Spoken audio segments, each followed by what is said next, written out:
Hey 7th graders, today's lesson is 2.1 and 2.2 Evolutionary History, and it's a fairly quick little assignment for you guys today.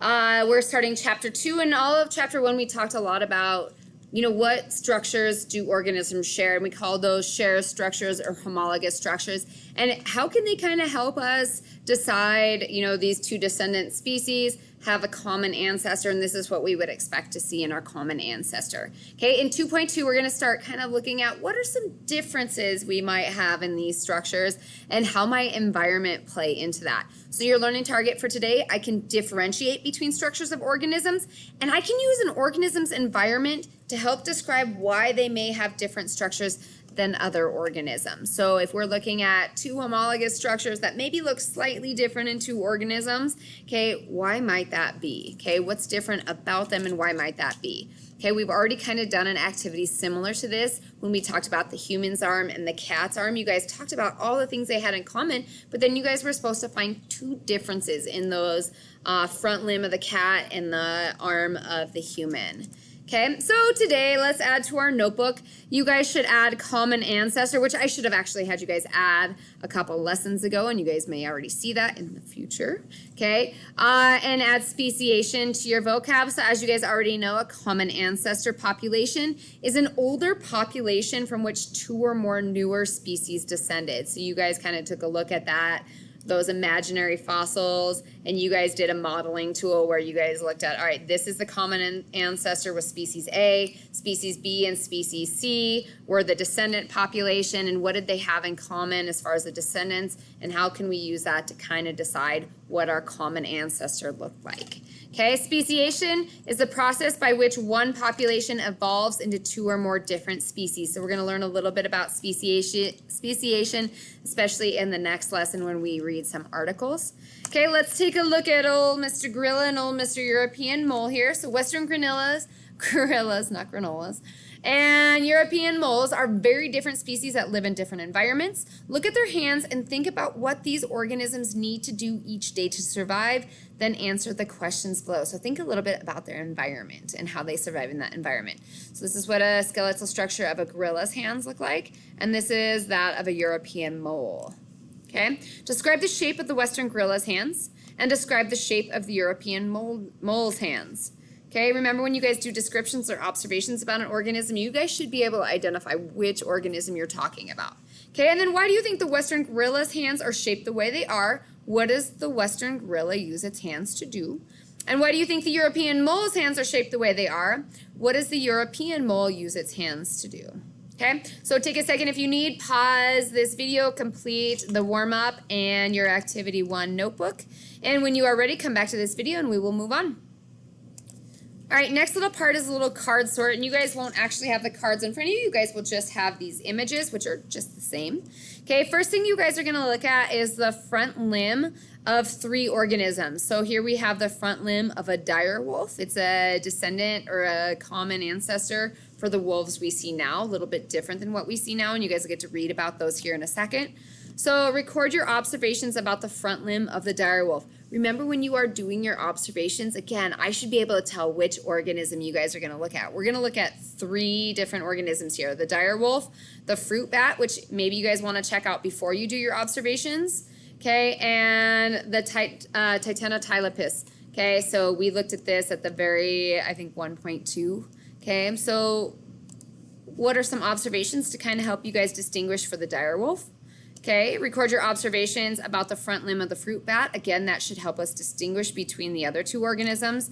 And record your observations about the front limb of the Titanotylipis. So again, make it so where I can tell from just reading your observations that you're talking about the Titanotylipis or the fruit bat or the card sort. And you guys are just looking at the bone structure for these. Okay, so if you guys need, pause, take a second to do slides 6, 7, and 8. And when you're ready, we'll move on to reading about these 3 organisms. So again, you're just observing the bones.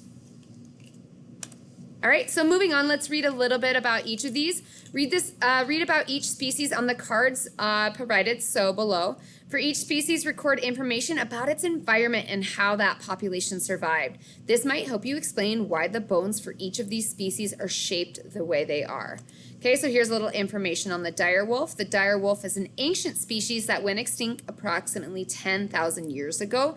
It lived on land. Paleontologists used many kinds of evidence, including the size and shape of its bones, to determine that it was a predator that needed to run and attack large organisms for food. So it would have been a little bit larger than your normal wolf that you see today, and think about why that is. Okay, so direwolves, what are some information about their environment and how they survive? So what did they need to be able to do to survive? Okay, this is the fruit bat. This bat species is still alive today. These organisms fly from their homes in caves and trees to catch the prey of insects, which they either grab with their feet or in their mouths. Long, thin bones in their front limbs make it possible for them to fly. So fruit bats was some information about their environment and how they survive from day to day and how is that important for their structure.